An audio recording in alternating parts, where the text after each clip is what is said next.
হবে স্পষ্ট আমাদের। এখন আমি যদি জড়তা রাখি তাহলে দুই নৌকায় পাও দিয়ে এই জিন্দেগির কোনো মূল্য নাই। বুঝতে পারছেন? দুই নৌকায় পাও দিয়ে জিন্দেগির কি নাই, কোনো মূল্য নাই। কথা হইতে হবে স্পষ্ট, ক্লিয়ার। মুসলমানের কথা থাকবে স্পষ্ট, মুসলমানের চলা থাকবে স্পষ্ট, মুসলমানের পথ থাকবে সিরাতাল মুস্তাকিম। কি থাকবে?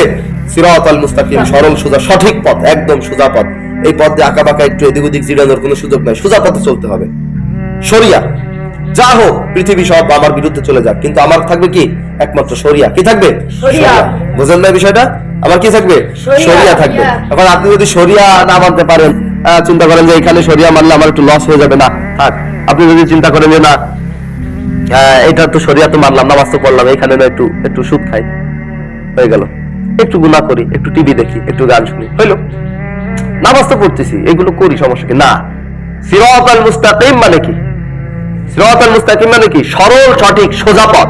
সরল সঠিক কি পথ? সোজা পথ। আমাদের পথ হবে সরল সঠিক সোজা। শরিয়া অর্থাৎ শরিয়ার সম্পূর্ণ দিক নির্দেশনা, শরিয়ার সম্পূর্ণ মাপকাঠি স্কেল আমার মেনে চলতে হবে। আর আমি যদি এগুলো না মানতে পারি তাহলে আমার আর কোনো পথ নাই। ওই হিজলার কোনো দাম নাই। হিজলার কি নাই? কোনো দাম নাই। দুই নৌকার যারা চলে তারা কি হয় জানো?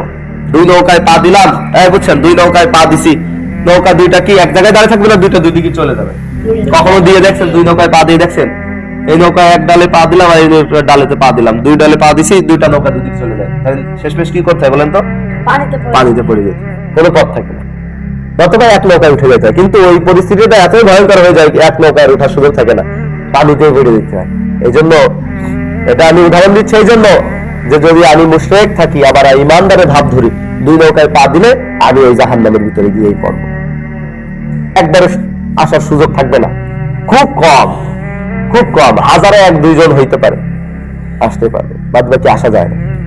বুঝতে পারছেন? এই জন্য আমাদের চলার পথ, আমাদের হাঁটা চলা, খাওয়া দাওয়া, উঠা বসা, পোশাক পরিধান করা থেকে ইস্তেঞ্জায় যাওয়া পর্যন্ত, ঘুমানো থেকে গোসল পর্যন্ত, যত যা কিছু আছে সমস্ত কিছু আমাদের শরিয়ার হুকুম অনুযায়ী চলতে হবে। পারা যাবে না ইনশাআল্লাহ? ইনশাআল্লাহ। এটা হলো কিনা আমাদের সিরাতাল মুস্তাকিমের মূল অর্থ। সিরাতাল মুস্তাকিমের কি মূল অর্থ? এখন আমরা যদি সিরাতাল মুস্তাকিম নামাজে বললাম, আবার এদিকে এসে যেমন চাই তাই করলাম, তাহলে কবে দেখি? তাহলে এই জিন্দেগির কোনো মূল্য নাই। বুঝতে পারছেন? আল্লাহ তাআলা আপনাদের সবাইকে বোঝার তৌফিক দান করুক। আমিন।